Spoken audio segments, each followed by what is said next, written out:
आपकी आवाज।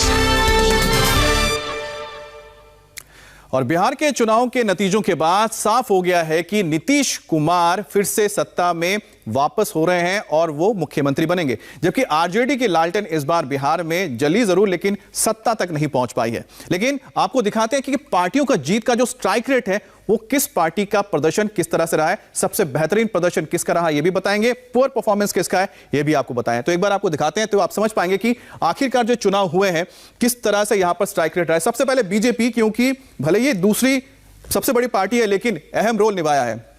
यहां पर देखिए जीत का जो स्ट्राइक रेट है ये आपको दिखाते हैं। बीजेपी ने 112 सीटों पर चुनाव लड़ा था लेकिन उसमें से 74 सीटों पे जीत हासिल की है।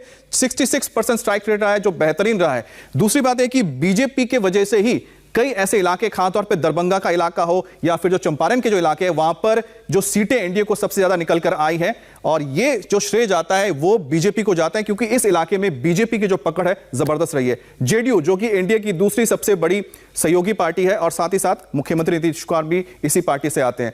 अब देखिए कि 115 सीटों पर उन्होंने चुनाव लड़ा है लेकिन सिर्फ 43 सीटों पर जीत हासिल की है और 37% स्ट्राइक रेट है। कितना कम है, लेकिन इसकी वजह क्या है आपको जाननी होगी। इसकी वजह है कि जहां जहां पर जेडीयू के प्रत्याशी थे वहां पर एलजेपी ने अपने प्रत्याशी उतारे जिसका खामियाजा भुगतना पड़ा है जेडीयू को और उनकी सीटें कम आई है। और यही वजह रही है कि लगातार उनके नेताओं से जब बात हो रही थी वो कह रहे थे कि उनको हर सीट पे नुकसान पहुंचाया है एलजेपी के प्रत्याशी ने।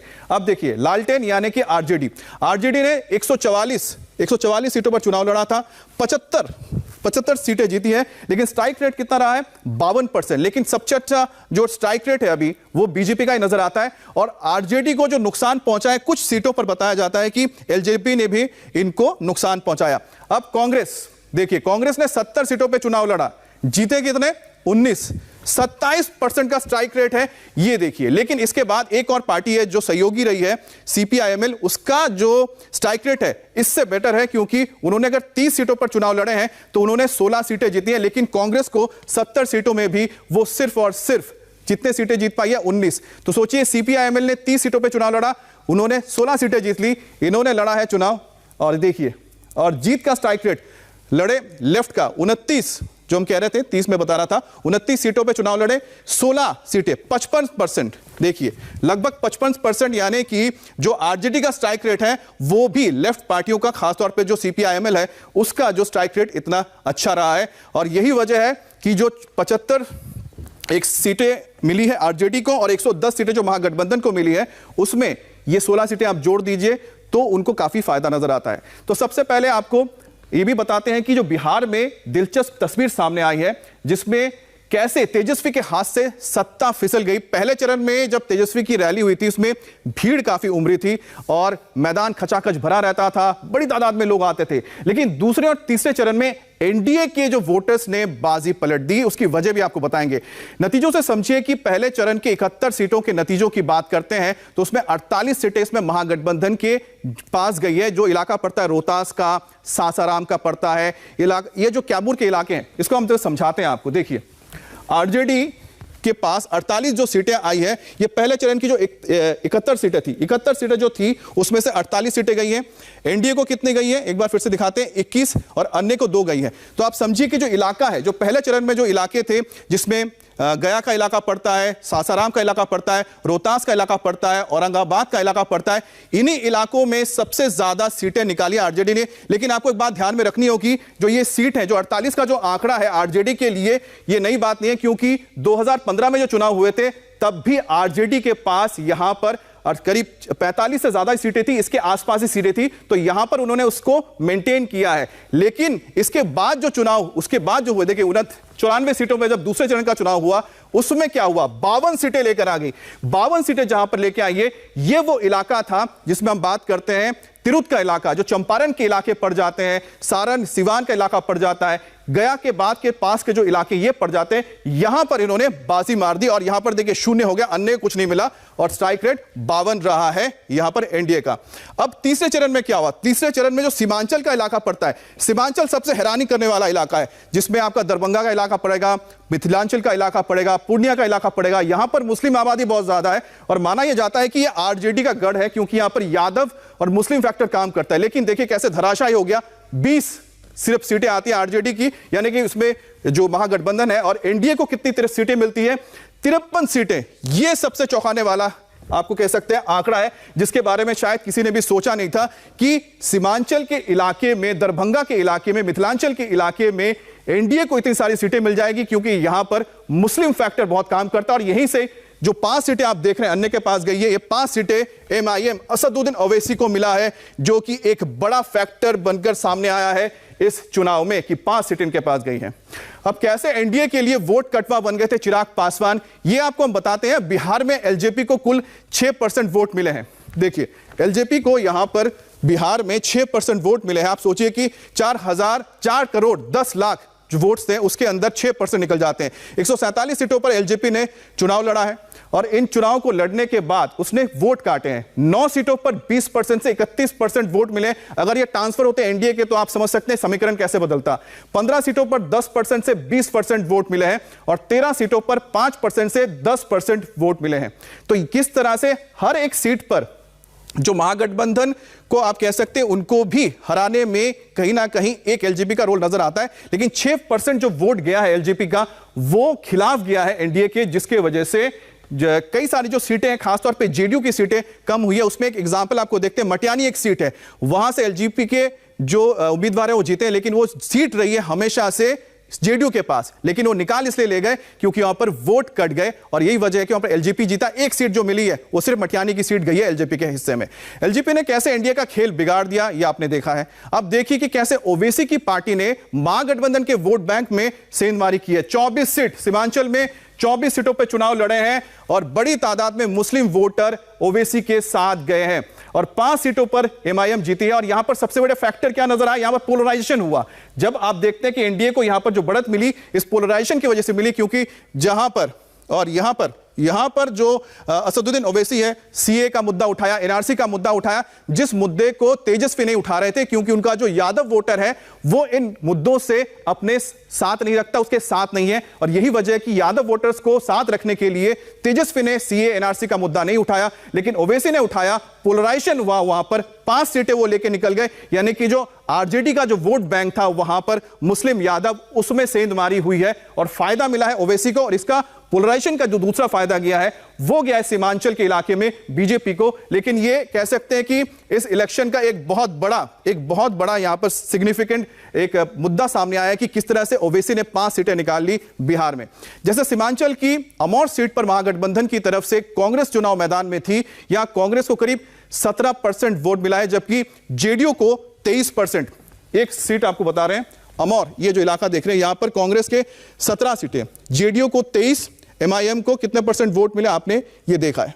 आरजेडी को 16% वोट मिले हैं, और जेडीयू को 27%, एमआईएम को 49%। देखिए फिगर, देखिए कि 49% वोट जाना, और यहां पर आरजेडी को 16%, जेडीयू को उससे ज्यादा मिल रहा है 27%। तो यह बताता है कि आरजेडी का जो वोट बैंक है वो शिफ्ट हुआ है एमआईएम के पास। ये शिफ्टिंग हुई है, जेडीयू का 27% है, 16%। आप देखिए, ये यानी कि जो कहा जा रहा था कि सीमांचल के इलाके में वोट कटवा होंगे, असदुद्दीन ओवैसी वोट काटा नहीं है, वोट शेयर लेके उन्होंने सीट यहां पर बनाई है। दूसरा आप दिखा रहे हैं, आपको दिखा रहे हैं बहादुरगंज की। बहादुरगंज में कांग्रेस के 18% वोट मिले हैं। वीआईपी आपको बता दें कि ये एनडीए का सहयोगी, यानी कि जेडीयू बीजेपी के वोट भी इसमें गए होंगे, लेकिन एमआईएम को देखिए 50%। देखिए सीमांचल का जो इलाका है, यहां पर अगर आप जितने भी सीटें मिलाएंगे वहां पर करीब 60 से 70% ऐसे इलाके सीटें पड़ती हैं जहां पर मुस्लिम आबादी है, तो उसका 50% आप सोचिए कि एक मुश्त चले जाना। अब 22 की सीट में आरजेडी को 21%, 29%, 38%, ये इंटैक्ट है। सेंधमारी कहां हो रही है आप देख सकते हैं कि जो वोट यहां पर है, इनके वोट कट के नीचे जा रहे हैं, क्योंकि इस इलाके में दबदबा आरजेडी का रहता था, मतलब आरजेडी कांग्रेस का जो गठबंधन रहता था। 82 के बाद अब आपको दिखाते हैं एक और सीट का, जोकीहाट में आरजेडी को 30%, 28%, 34%। अगर ये कट नहीं होता तो ये सीट कहां जाती है आपको साफ नजर आ रहा है। लेकिन ये जो सीटें काटी हैं, किस तरह से कटी आप देख रहे हैं कि आरजेडी को नुकसान पहुंचाया है, एमआईएम ने नुकसान पहुंचाया भी है, सीट भी हासिल की है, वोट कटवा होकर नहीं रहेगा। जिस तरह से एलजेपी ने सीटों में वोट काटे हैं, लेकिन उनको वो नहीं मिला जो चाहिए था, वो है सीटें। सिर्फ एक सीट मिली है, मटियानी की सीट, वो भी बेगूसराय इलाके में। और बिहार का जनादेश स्पष्ट है कि फिर से एक बार डबल इंजन की सरकार होगी। तो सुनिए नतीजों के बाद बीजेपी नेताओं ने इसका श्रेय किसे दिया और किसकी तारीफ की? भारतीय जनता पार्टी और एनडीए गठबंधन बिहार की जनता को धन्यवाद देना चाहती है कि चौथी बार एनडीए को बिहार में सेवा करने का मौका दिया है। मित्रों, में आदरणीय प्रधानमंत्री श्री नरेंद्र मोदी जी, जिन्होंने 12 सभाओं को संबोधित किया, और हमारे राष्ट्रीय अध्यक्ष श्री जगत प्रकाश नड्डा जी, जो वास्तव में बिहारी बन के बिहार के रहने वाले थे, लेकिन पूरा मोर्चा जिन्होंने संभाल लिया, और भूपेंद्र यादव जी से लेकर हमारी पूरी केंद्रीय टीम और जो एनडीए गठबंधन के तमाम नेता हैं, माननीय मुख्यमंत्री नीतीश जी, श्री जीतन राम मांझी जी, श्री मुकेश सहनी जी, उन सभी लोगों को मैं अपनी पार्टी की ओर से धन्यवाद देना चाहता हूँ। ये जो डबल इंजन की सरकार है बिहार में, अब डबल इंजन की सरकार को ही जनता ने चुना है, ये डबल युवराज को नहीं। ये डबल युवराज को रिजेक्ट कर दिया है। जाति, हिंसा, भ्रष्टाचार और तमाम चीज़ों से हटकर विकास, और वह विकास एनडीए ही विकास दे सकती है। जो प्रधानमंत्री जी के प्रति जो अटूट विश्वास है, इसी विश्वास को फिर से दोहराया जनता ने। मैन ऑफ द स्कोर जो है, जो श्री नरेंद्र भाई मोदी हैं, अब मैन ऑफ द मैच जो है हमारे नीतीश कुमार जी है। रवि जुड़ गए सीधे पटना से मेरे सहयोगी नीतीश चंद्र। नीतीश, आप सीएम आवास के बाहर ही खड़े हैं, फिलहाल वहां पर क्या आपको नजर आया? कोई हलचल बढ़ी है? कुछ नेता मुलाकात करने आए या बीजेपी के कुछ नेता पहुंचे क्या उनके घर? नहीं, देखिए, अभी कोई बीजेपी का नेता तो यहाँ नहीं पहुंचा है। जेडीयू के नेता भी थोड़ी देर में पहुंचेंगे, और जेडीयू के जो वरिष्ठ नेता हैं, जो नीतीश कुमार की कोर टीम का हिस्सा हैं, यहाँ मैं आपको पीछे तस्वीर दिखाता हूँ। ये अन्य मार्ग है, एक अन्य मार्ग मुख्यमंत्री आवास। यहाँ पर नीतीश कुमार थोड़ी देर में अपनी कोर टीम के नेताओं के साथ बैठक करेंगे, और उसके बाद आगे की रणनीति पर विचार विमर्श होगा।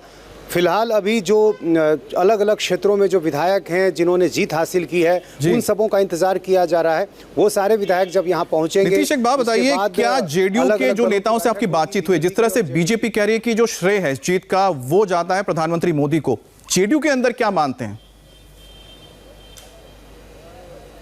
देखिए, जेडीयू के अंदर इसका श्रेय निश्चित रूप से प्रधानमंत्री मोदी को भी माना जा रहा है, लेकिन जो बीजेपी के कार्यकर्ताओं की भावनाएं कहीं कहीं से दिख रही हैं, उसको लेकर भी चर्चाएं हैं। अच्छा। लेकिन जेडीयू के नेता साफ तौर पर ये मानते हैं कि चूंकि बीजेपी ने पहले ही ये स्पष्ट कर दिया था, बीजेपी के बड़े नेताओं ने कई बार ये कह दिया था कि यदि कम भी सीटें आएंगी जेडीयू की तो भी मुख्यमंत्री नीतीश कुमार ही होंगे, इसलिए इसमें कोई संशय या कोई विवाद जैसी कोई बात अभी तक नहीं दिख रही है, और संभवतः ऐसा होगा भी नहीं।